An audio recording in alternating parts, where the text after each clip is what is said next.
Ето начин да бъдете по-уверени в себе си, да преодолеете насилието и да му противодействате. Това е курсът за самоотбрана при жените. До мен е Диана Илиева. Кажете на нашите зрители с какво се занимавате. Водя курс по самоотбрана за жени или може би по-правилното е самозащита за жени, защото това включва и тактика на самозащитата. Към Софийския университет със студенти се занимавам. За първа година го правим това нещо и много добре, според мен. Разкажете ни повече за този курс. Сега, това е много важен курс за мене, защото аз слагам в него една идея много повече от това да се учи някой да се бие.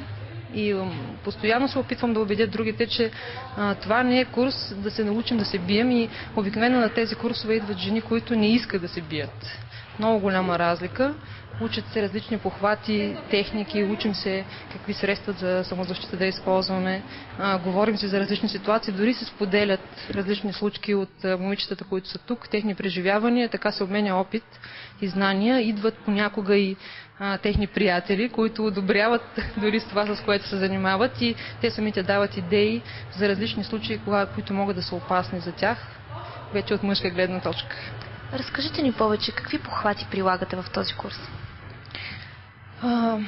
Какви похвати? Може би имате предвид какво бойно изкуство или какви похвати? Какво бойно изкуство? Така, изрично ви попитах, защото постоянно пак повтарям, че не е въз основата. Всяко бойно изкуство се рекламира като бойно изкуство за самозащита.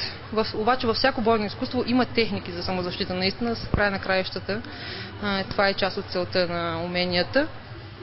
Използвам част от похватите на джуджитсу в бъдеще и джудо, но една и съща техника има в няколко бойни изкуства.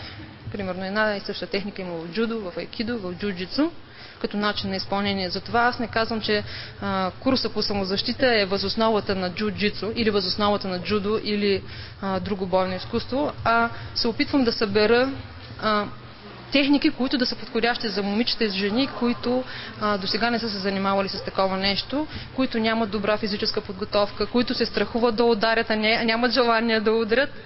И избирам такива техники, които са подходящи за такъв тип хора. Посоката на бягане от този захват, а и всеки захват за китката, е срещу палеца. Защото в тази посока, по-здраво, тази посока има 4 пръста.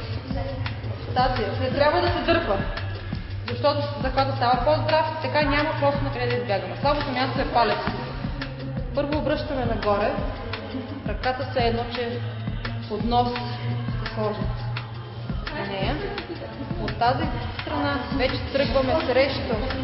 Ето това е слабото място. Ако тук започнем да дърпаме, ето пак не става. Не дърпаме, а всъщност избутваме към палеца. Двата варианта, които аз смятам, че са най-успешни, е удара с коляно в слабините и удар с лакът.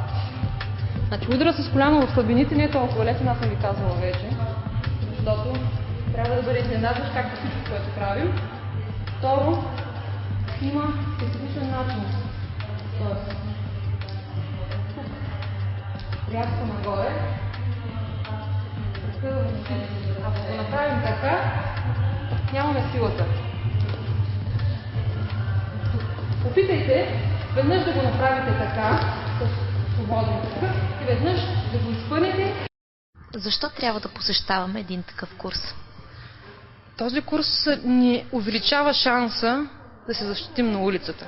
Този курс естествено не дава 100% гаранция. Идваш 3 пъти или 3 месеца и край, вече си непобедим.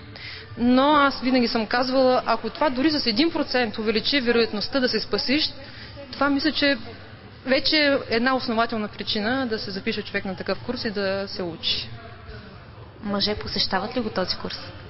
Мъже, както казах, идват колеги-инструктори, на които им е интересно да се запознаят с начина на моята работа, така както и аз ходя на техни тренировки. Ето това е един колега-инструктор, който е тук. Идват и приятели на момичетата, които участват в курса. Обикновено това са хора, които също се занимават с бойни изкуства и им е интересно да видят по какво се различава самозащитата и обучението по самозащита от тяхното обучение. Има ли голям интерес от страна на жените за един такъв курс? Ако интересът на жените към курса беше такъв и толкова голям, колкото интересът на медиите, курсът ще бъде много посещаван. Оказва се, че темата е злободневна, темата е много важна в ежедневието, но жените все още трудно се убеждават, може би нямат време, възможности, не се отнася до финанси, защото не е нещо скъпо, но малко го посещават все още. Може би си мисли всяка една жена, че няма нещо да й се случи на нея и не трябва да посещава такъв курс, може би. Има го и този момент. Много от жените, аз съм срещала дори и мои приятелки, които казват, аз познавам много добре хората, как така ще се дам, нали, на някой си.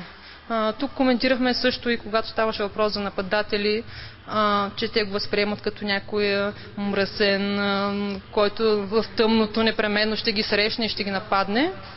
Те казват, че те се пазят от такива неща, но всъщност не става въпрос точно за такива нападения. Това може да се случи. 60% от изнасилванията са от наши познати. Това е официална статистика, необорима. И това са причините, може би. Кажете нещо на нашите зрители. Бих искала да им кажа дори да не се включат в такъв курс, да почетат малко информация за начините как да се защитават, за какво да не правят, защото това е най-важното. Какво не трябва да правим, за да не се стигне до ситуация, когато вече ще трябва да прилагаме някакви специални техники. Това е най-добре.